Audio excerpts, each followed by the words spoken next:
Hello there, welcome to Simon's Shed and welcome to another Severn Valley Railway layout update where I'm building a couple of stations link line from the Severn Valley Railway in Engage in my shed. So first of all, it's absolutely freezing. It's like 25 degrees, which is about -4. So you'll have to excuse the noise of the heater if you can hear that, and I'll be keeping my coat on again for this one as yeah, I need to wait for the shed to warm up. It does warm up pretty quickly with the insulation. You may have seen me put in a little while ago. It's working well, but you still have to get the heater going to actually get it up to temperature. So yeah, coming up in this update, backscene plan B, seafoam trees everywhere, and platform lights. So yeah, been doing a bit of work on the layout over Christmas, and it is now, I'm filming this now in 2017. Some of the clips at the start were last December, sort of after the last layout update went out, and the end bit is more recent. So yeah, I'm going to sort of group all the bits of progress together and show you that, and yeah, try and keep the momentum going. So Happy New Year, and hopefully we can get some more progress on the Severn Valley Railway layout and sort of open up Arley Station and get some trains running through it soon. But first, let's take another look at that back scene. Now, in the last update, you may remember I was telling you about my back scene woes, about how it wasn't really working, mainly because of the scaling issues in the back scene. The stuff that was printed on there was just too big.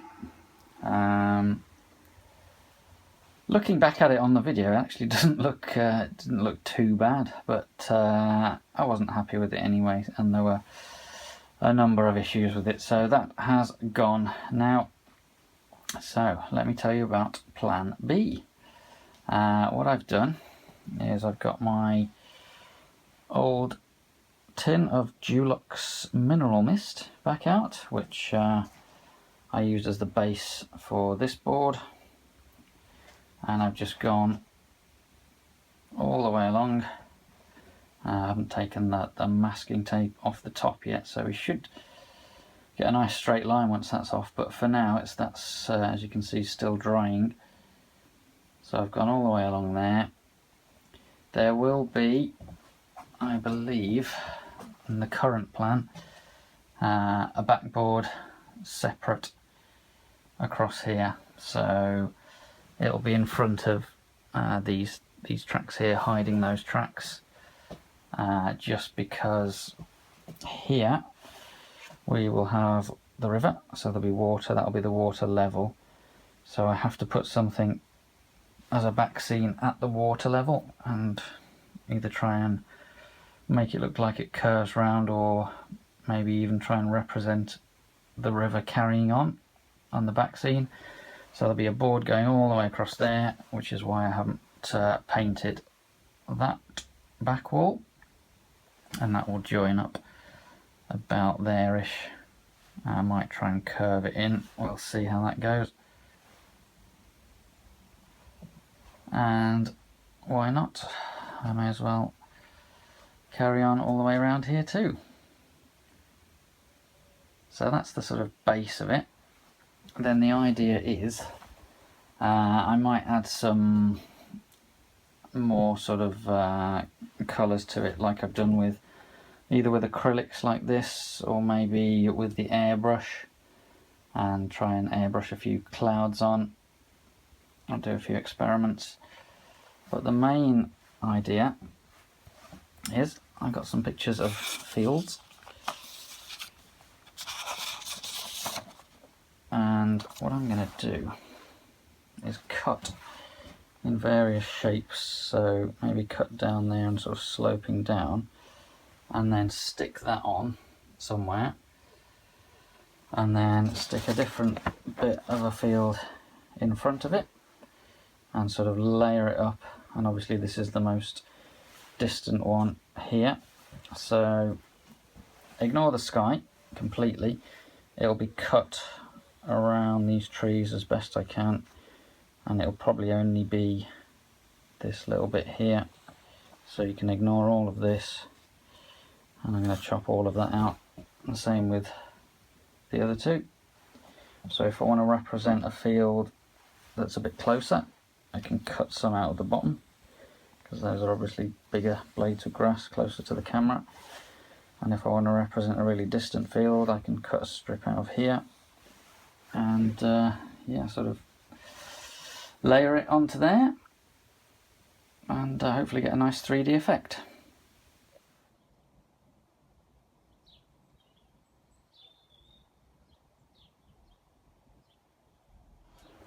This is my initial efforts. So you can see we've got a sort of background forest layer here, and that's actually the same one as there, but you can't really tell because I've sort of done it at a different height. And the farm buildings there, just that little bit is a completely separate image cut out, and obviously the two different colour fields in front, and I'm pretty happy with that. I think that's going to work. The best thing is if I decide I don't like any of it, I can just go over that bit again with another layer. So I think that's going to work well. It allows me to show a background that's closer to what actually is there, and because they're little strips so far, fingers crossed they haven't sort of peeled off or bubbled up or anything.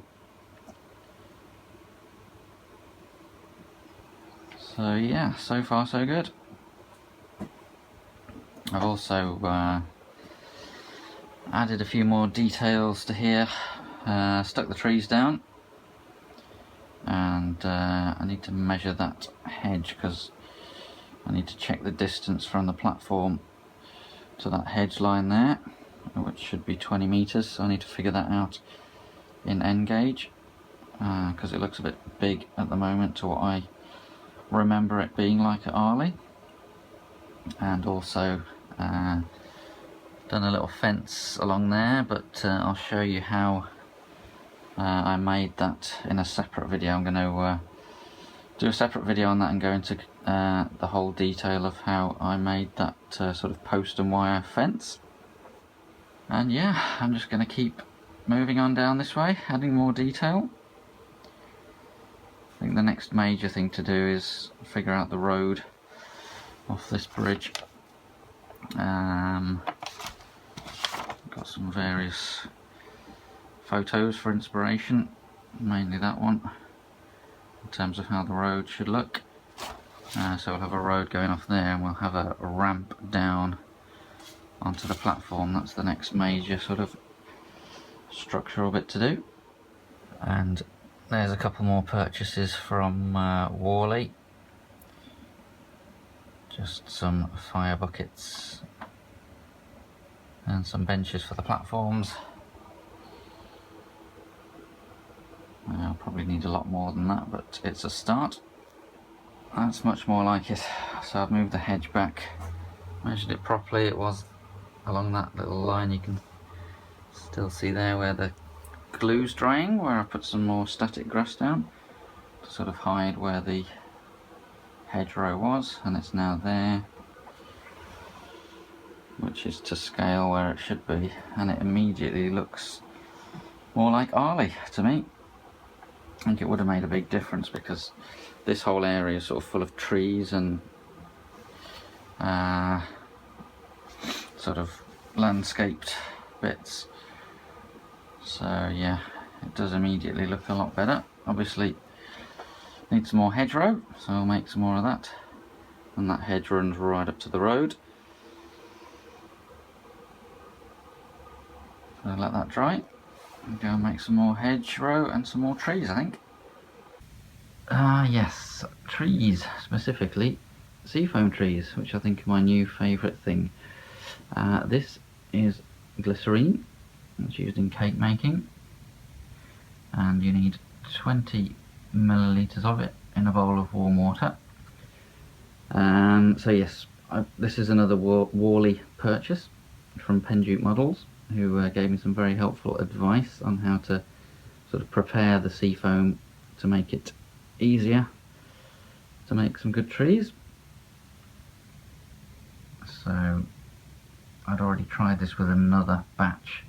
This bowl here, the amount of seafoam you see me put in shortly is half of the box I bought. I think it was £15 from, as I say, from Penduke Models stand at Worley. And the advice was to soak them in this sort of glycerine warm water mix for 24 hours. So in goes this is actually the second batch. And it's all about making it less brittle. If you want to sort of straighten out the sort of stems to make the tree trunks straighter, or just shaping it in general, it's much easier and much less brittle if you do this first. Next stage is to get it out and sort of select the appropriate bits for end gauge. So I sort of chose bits between sort of a bit less than ½ an inch to maybe a couple of inches, sort of end gauge size trees. And the box made a lot of trees. It's definitely good value for money, and also found that if you sort of spin it round, it shakes the water off, and it also strangely makes it look more tree-like. So once you've done that, you let it dry, and had this stuff all over the kitchen drying out, and you get such a lot of variety of different shapes and sizes, and it does look already like very realistic trees. But there are a couple of other stages I did to make it even better.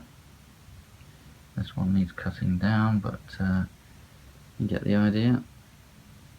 You just select the most tree-like looking bits. Now this is an idea I had to try and speed things up. A little hole in the top of the box, and stand all the trees up on top of the box, and then I was going to spray them with a spray glue. Well, I did spray them with a spray glue, but it didn't really work out very well. I think it's because of the glue I used. It was just some spray adhesive I found in the shed, and it sadly went a little bit stringy. So there's some smaller ones that I may use for sort of rose bushes and things. Yeah, this spray adhesive, I thought I'd spray them all of the ones on top of the box in one go, but it was a bit of a disaster. I managed to rescue most of those trees by pulling off the glue, fortunately, and then went to plan B, the Copydex, which is just an old, you can use PVA, but I just used I'm trying to use up an old bottle of Copydex, and literally, rather than trying to spray them all at once, dab on some glue, and I've just got some fine green scatter. So once it's all painted with the glue, simply roll it in the scatter, or sprinkle it. I found that sort of sprinkling the scatter over the top of it seemed to work really well. And you need to get it from all sort of sides, on the top and the bottom, and then let it dry.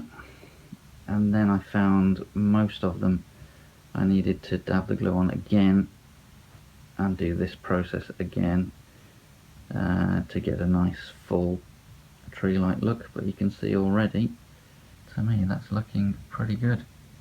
A lot of you have probably seen this before, and I've seen videos where other people have used it, but I've never actually tried it myself. and I'm really impressed with how it's turned out.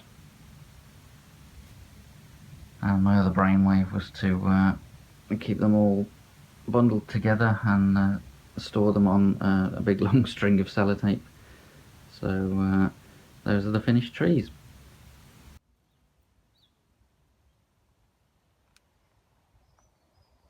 I've extended the hedge. The hedge line goes right up to where the road will be now. I've also moved the gate into more of a realistic position in terms of where it actually is. The gate being this one that I made, and I've started sort of detailing around here a bit more. So that's now much more in line with how it really looks. We've got a line side fence and some spear fencing here. I've got some more on the way. I did that other telegraph pole, which is supposed to line up with that one. Again, as it does at the real Arley. And the next thing is, where that nail is, there is going to be the first platform light. Hence, I don't know if you spotted, my orders come in from Kites Lights. And if we all whip over here, I ordered 3 packs of these. They are the N-gauge platform light, and they've turned out pretty well on Bodnam Woods, so I've used exactly the same ones again, except as you saw in the packet, they're all black, but on Arley platform the bottom half are the sort of GWR sort of peachy colour. I'm sure there's a proper name for it, so I'm just giving those a bit of a paint, just with some old acrylic paints, just trying to make up a colour myself that matches. Okay, it is now the next day, and I was kind of hoping that my the rest of my spear fencing would come so I could show you a bit more progress. The spear fence sort of goes along here where the edge of this grass line is, and the sort of rose bushes and trees behind it. But yeah, it hasn't arrived yet. It is due. This is the next day from the previous clip. It was due to arrive today, but hasn't turned up yet. So yeah, it goes down to here, and the idea is this gap here is where this gate in real life can swing shut, so it's across there.